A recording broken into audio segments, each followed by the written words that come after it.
শুভ উদ্বোধন হলো কাকদ্বীপ যুব শক্তি সংঘের 2024-এর দুর্গাপুজো মণ্ডপ।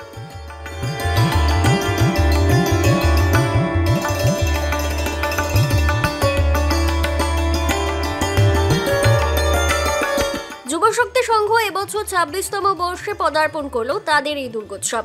26তম বর্ষে তাদের ভাবনা শিবলিঙ্গ আদলে মণ্ডপ। আজ মহাপঞ্চমীর দিনে সাংসদ বাপি হালদার এবং বিধায়ক মন্টুরাম পাখিরার হাত ধরে উদ্বোধন হলো এবছর যুবশক্তি সংঘের দুর্গাপুজো মণ্ডপ। এদিন উপস্থিত ছিলেন সুন্দরবন সাংগঠনিক জেলা তৃণমূল ছাত্র পরিষদের সভাপতি দেবাশিস দাস, কাকদ্বীপ কোস্টাল থানা পুলিশ প্রশাসন এবং আরও বিশিষ্ট পুলিশ আধিকারিকগণ ও ক্লাব কমিটির কর্মকর্তারা। নমস্কার। যুবশক্তির পক্ষ থেকে আমরা আপামর সকল জনসাধারণকে জাতি ধর্ম বর্ণ নির্বিশেষে সকলকে জানাই শুভ শারদীয়ার প্রণাম, শুভেচ্ছা এবং অভিনন্দন।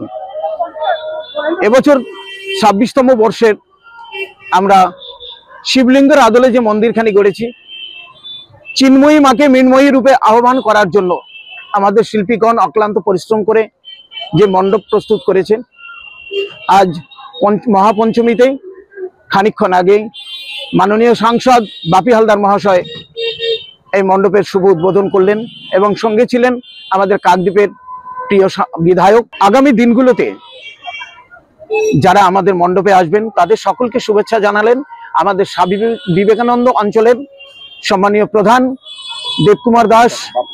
সঙ্গে ছিলেন বিশিষ্ট সমাজসেবী মলয় কুমার চক্রবর্তী, দেবাশিস মণ্ডল এবং অবশ্যই তরুণ তুর্কি দেবাশিস দাস মহাশয় সহ অন্যান্য যারা অতিথিবৃন্দ যারা প্রত্যেকে ছিলেন।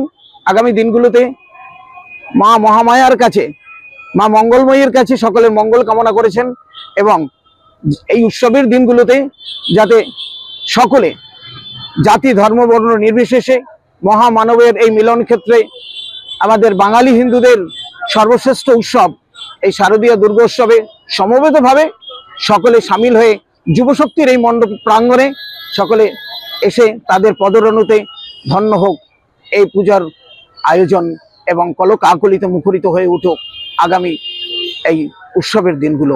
সকলকে ধন্যবাদ জানাই, সকলকে আহ্বান জানাই এবং যুবশক্তির পক্ষ থেকে সকলকে আরেকবার আহ্বান জানাবো, আপনারা আমাদের মণ্ডপে আসুন।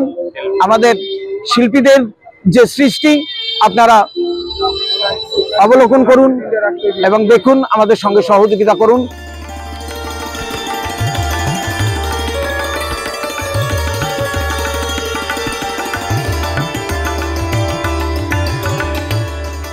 Bureau report, kakdeep.com।